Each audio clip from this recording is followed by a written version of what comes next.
एक और इंटरप्रिटेशन आपको दिखाता हूं। क्योंकि आप लॉ के स्टूडेंट हैं, तो आपको इंटरप्रिटेशन करना तो आना ही चाहिए और जितना माइंड लगा सकते हैं। दोस्तों, मैं एक बुक पढ़ रहा हूं आजकल, एडवोकेट, और ये लिखी है मिस्टर डेविड पेनिक साहब ने। और उसमें ओपनिंग सेंटेंसेस उनके ये हैं कि एक एडवोकेट को इनक्यूजिटिव होना चाहिए, एक एडवोकेट को आर्गुमेंटेटिव होना चाहिए, जहां जरूरत पड़े एडवोकेट को एग्रेसिव भी हो जाना चाहिए। ये सारी बातें उन्होंने लिखी हैं। तो इनक्यूजिटिव होने का मतलब कि मैं और जान लूं इसके बारे में, मैं और जान लूं इसके बारे में, अभी और क्या छिपा हुआ है इसके बारे में, ये सब जानना, ऐसी इच्छाएं पैदा होना आपके मन में इंक्विजिटिवनेस कहलाती है। आर्गुमेंटेटिव, आपको लगता है कि कोई रास्ता नहीं बचा तो किसी भी वर्ड को पकड़ो और एक्सप्लेन करना शुरू करो, आर्गुमेंट करो। आपको शांत रहने का कोई राइट नहीं है। अगर आप किसी क्लाइंट के लिए, किसी पर्सन को डिफेंड करने के लिए खड़े हैं, तो शांत रहने का आपको कोई भी राइट नहीं। आपको आर्गुमेंट करनी ही पड़ेगी। आपको पता है कि ये आज की डेट में जो एस्टेब्लिश्ड लॉ है वो मुझे बिल्कुल सपोर्ट नहीं करता, इवन देन अपनी एक लॉजिकल इंटरप्रिटेशन लेकर आइए। तो आज मैं एक इंटरप्रिटेशन और दिखाता हूं, ध्यान देना। जब यही सेक्शन 150 सीआरपीसी, जो 27 इंडियन एविडेंस एक्ट बनी, जो 23 बीएसए है, इस सेक्शन में जब 1861 में पढ़ा था हमने, तो यहां था when any fact is deposed to by a police officer. क्या था भैया? By a police officer. तो इससे तो क्लियर हो रहा है कि यहां पर जो डिपोजिशन किया कोर्ट में आकर, वो किसने किया? एक पुलिस ऑफिसर ने। लेकिन जब 1869 में अमेंडमेंट किया गया, तो वहां से ये words by a police officer हटा दिए गए। मैं आपको बार बार कहता हूं कि अगर कोई फ्रेज हटाई जाएगी, कोई एक्सप्रेशन हटाया जाएगा, कोई वर्ड हटाया जाएगा, उसका असर पड़ेगा इंटरप्रिटेशन। तो आपको इसकी इंटरप्रिटेशन अब करनी है कि यहां डिपोजिशन, पहले तो क्लियर था कि पुलिस ऑफिसर देगा, उसके अलावा किसी का डिपोजिशन हो ही नहीं सकता। तो क्या कोई ऐसी भी सिचुएशन हो सकती है कि ये डिपोजिशन पुलिस ऑफिसर से अलग, अब तो 69 के बाद में लेकर अब तक, क्या किसी और की भी डिपोजिशन हो सकती है कि ऐसे किसी फैक्ट की डिस्कवरी हुई थी, कोई और person other than police officer आकर कोर्ट में अपनी एविडेंस दे सकता है क्या? देखिए, लॉ में तो अब by a police officer words remove कर दिए गए। इट मींस अब तो ओपन छोड़ दिया गया है कि किसका डिपोजिशन होगा ये। देखिए, प्रैक्टिकल में अगर आप देखेंगे तो अभी भी यही मीनिंग निकलता है आकर कि ये डिपोजिशन तो उसी का होना चाहिए जिसने ऐसे फैक्ट की डिस्कवरी की है। लेकिन सेंटेंस को पैसिव फॉर्म में लिखा गया है कि एनी फैक्ट इज डिस्कवर्ड। एक फैक्ट की डिस्कवरी हुई, किसने करी ये नहीं लिखा। डिपोजिशन किसने दिया वो तो रिमूव कर दिया।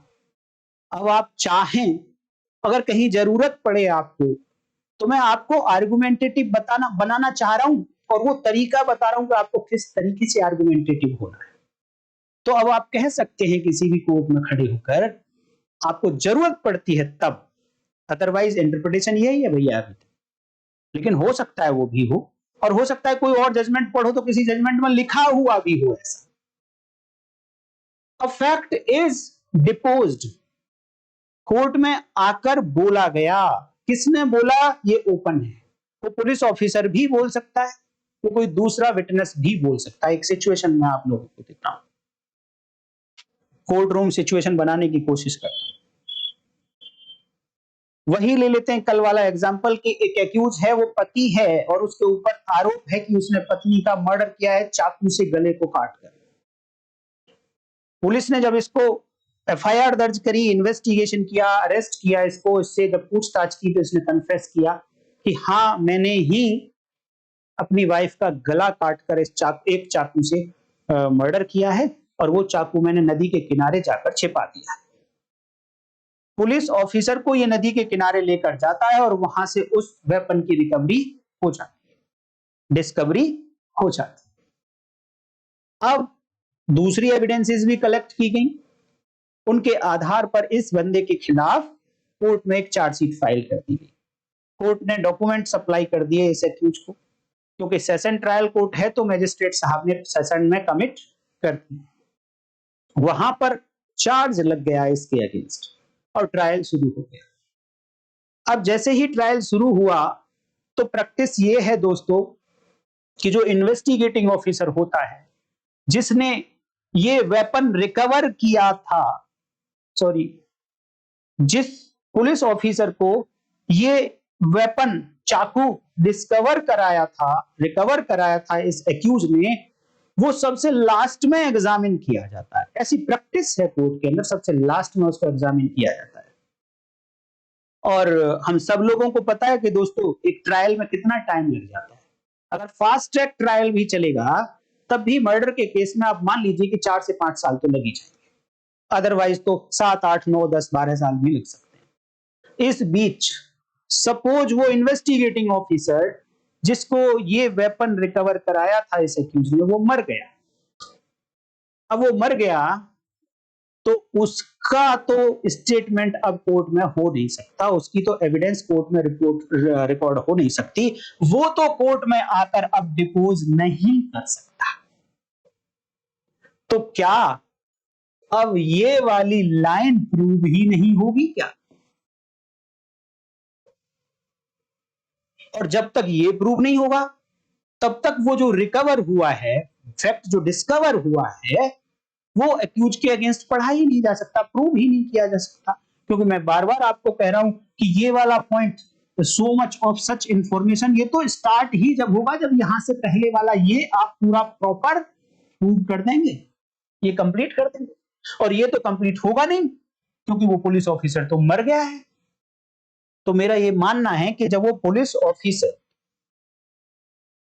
ने इस एक्यूज पर्सन को एग्जामिन किया था तो एक विटनेस था साथ में उसके, और जब इसने इसकी इंफॉर्मेशन को, जिसे हम डिस्क्लोजर स्टेटमेंट कहते हैं दोस्तों, इस डिस्क्लोजर स्टेटमेंट को जब रिकॉर्ड किया, लिखा कागज पर, तो उस विटनेस ने अपने सिग्नेचर किए थे कि इसी एक्यूज पर्सन ने यही कहा था मेरी प्रेजेंस में। उसके बाद इसी विटनेस के साथ वो पुलिस ऑफिसर को लेकर जाता है एक्यूज, नदी के किनारे वेपन रिकवर कराता है, अगेन एक मीमो तैयार करता है, महाजर तैयार करता है, फर्द तैयार करता है, और उसमें लिखता है कि ऐसे ऐसे मुझे एक्यूज यहां लाया, उसने ये वेपन निकाल के दिया, इस विटनेस की प्रेजेंस में निकाल कर दिया, इस वेपन को पुलिस ऑफिसर उसमें लिखता है कि इसको ऐसे ऐसे सील करके पुलिस के पोजेशन में ले लिया गया। इस महाजर पर भी, इस मीमो पर भी, इस फर्द पर भी एक विटनेस है, हो सकता है वही हो जिसके सामने इंफॉर्मेशन रिकॉर्ड हुई, हो सकता है कोई दूसरा। 2 विटनेस हो गए या एक ही विटनेस हो सकता है दोनों फैक्ट के लिए, दोनों जगह के। अब डिपोजिशन उस इन्वेस्टिगेटिंग ऑफिसर का तो अवेलेबल नहीं है because he has died, but इस विटनेस का डिपोजिशन अवेलेबल है। When any fact is deposed to as discovered, अब ये विटनेस कहता है कि हाँ मेरे सामने एग्जामिनेशन हुआ है तो उसका, उसने ऐसा ऐसा बोला था जो इसमें लिखा है, इस कागज पर मेरे सिग्नेचर, यही हमको लेकर गया था स्पॉट पर, वहां से इसी ने वो वेपन निकाल कर दिया था, इन्वेस्टिगेटिंग ऑफिसर ने ये सीजर मीमो तैयार किया था, उस पर मेरे सिग्नेचर कराए थे, ये वही कागज है। अब ये फ्रेज पूरी हो चुकी है, ये वाली फ्रेज पूरी हो चुकी है। अब जैसे ही ये वाली फ्रेज पूरी हो जाएगी तो so much of such information में भी प्रूव, इसको लिखा जा सकता है, इसको प्रूव किया जा सकता है, इसको पढ़ा जा सकता है इसके एक्यूज के अगेंस्ट। यहां से 2 बातें निकल कर आई। एक बात तो ये कि वो जो इंफॉर्मेशन दी गई थी वो किसको दी गई थी? दी तो पुलिस ऑफिसर को ही गई थी, लेकिन डिपोजिशन कोर्ट में विटनेस का है। तो यहां से पुलिस ऑफिसर वर्ड हटाने के बाद कितना मीनिंग चेंज हुआ कि डिपोजिशन विटनेस का भी हो सकता है पुलिस ऑफिसर से अलग। पुलिस ऑफिसर मिल जाता है तो कोई बात नहीं, उसके कोरोबोरेशन के लिए विटनेस आ जाएगा, अगर नहीं मिलता है तो डिपोजिशन विटनेस का भी चल जाएगा और ये फ्रेज पूरी हो जाएगी। पुलिस ऑफिसर को ही इंफॉर्मेशन दी गई, वो इसलिए क्योंकि ये एक्सेप्शन है सेक्शन 25 एंड 26 का, और दोनों में पुलिस ऑफिसर, 25 में पुलिस ऑफिसर को और 26 में in the custody of police officer. ये 26 है और पुलिस ऑफिसर को दिया वो 25 है, देन ये वाला ये 27 है। डिस्टिंक्टली ये प्रूव किया जा सकता है, एविडेंस में रिसीव किया जा सकता है। अब मैं आपको यहां से एक और पिक्चर दिखाना चाहूंगा। जब बात चल रही है तो थोड़ा सा मैं अब आपको और एक्सप्लेन कर देता हूं दोस्तों। मैंने एक एग्जांपल दिया था आपको लास्ट टू लास्ट वीडियो में कि एक एक्यूज पुलिस ऑफिसर की कस्टडी में है। पुलिस ऑफिसर इसका मेडिकल एग्जामिनेशन कराने के लिए हॉस्पिटल डॉक्टर के पास लेकर जाता है। डॉक्टर कहता है कि मैं अकेले में इसका एग्जामिनेशन करना चाहता हूं। पुलिस ऑफिसर दूर खड़ा हो जाता है। जब डॉक्टर इसका अकेले में मेडिकल एग्जामिनेशन कर रहा होता है तो डॉक्टर के साथ फ्रेंडली हो गया और डॉक्टर ने पूछ लिया क्या हुआ है, तो इस एक्यूज ने बोला कि हाँ मैंने ऐसे ऐसे मर्डर कर दिया। अब मेडिकल एग्जामिनेशन करने के बाद डॉक्टर ने पुलिस को बताया, अब यहां से थोड़ा सा सुनना, डॉक्टर ने पुलिस को बताया कि इसने ऐसा ऐसा कन्फेशन किया है। पुलिस ऑफिसर ने उसको राइटिंग में लिख लिया और इस राइटिंग के आधार पर अब ये एक्यूज पर्सन इस पुलिस ऑफिसर को लेकर जाता है नदी के किनारे और वहां से वो वेपन चाकू रिकवर करा देता है। तो फैक्ट तो डिस्कवर हो गया। ये पुलिस ऑफिसर कोर्ट में जाकर अपनी एविडेंस भी दे देता है कि यस एक्यूज से ही इंफॉर्मेशन आई थी, इंफॉर्मेशन रिसीव्ड फ्रॉम एक्यूज। हाँ, इंफॉर्मेशन कहां से चली? एक्यूज से डॉक्टर, डॉक्टर से पुलिस, फिर उसके आधार पर डिस्कवरी ऑफ फैक्ट। तो ये इंफॉर्मेशन रिसीव्ड फ्रॉम एक्यूज्ड, ये वही है, कंप्लीट हो गया वो सेंटेंस। लेकिन क्या ये discovery section 27 Indian evidence act या सेक्शन 23 सबसेक्शन 2 प्रोवाइजो भारतीय साक्ष्य अधिनियम, इस सेक्शन के अंतर्गत क्या एक्यूज के अगेंस्ट प्रूव की जा सकती है? बेसिक कॉन्सेप्ट आप ध्यान रखना। जब पुलकुरी कोटैया वाले मैटर में पीछे, जब मैंने आपको बताया था 1947 प्रीवी काउंसिल का केस, उसमें कहा गया कि जो ये डिस्कवरी हुई है फैक्ट की, ये on the basis of exclusive knowledge of accuse, exclusive knowledge of accuse, विशेष जानकारी केवल और केवल अभियुक्त की होनी चाहिए। लेकिन ये डिस्कवरी किसके आधार पर हुई है? ये तो डॉक्टर की जानकारी है।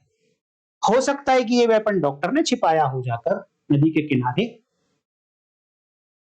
इसने तो कुछ किया ही नहीं है। हो सकता है ये तो डॉक्टर ने डरा धमका दिया हो कि तू पुलिस को कह देना कि हाँ मैंने मारा है अपनी पत्नी को। हो सकता है डॉक्टर के इलिसिट रिलेशन रहे हों इसकी पत्नी के साथ और वो कुछ खोलना चाह रही हो।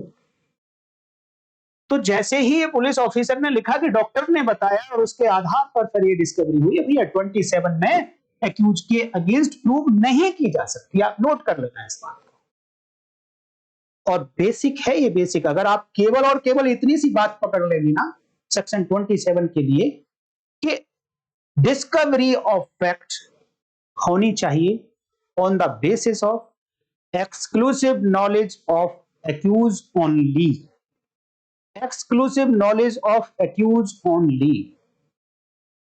इससे रिलेटेड और कितने ही सारे एग्जाम्पल आगे वीडियोस में मैं आपको दूंगा, इस कॉन्सेप्ट को आप पकड़ के रखिए, देखिए आपसे मिस्टेक नहीं होगी।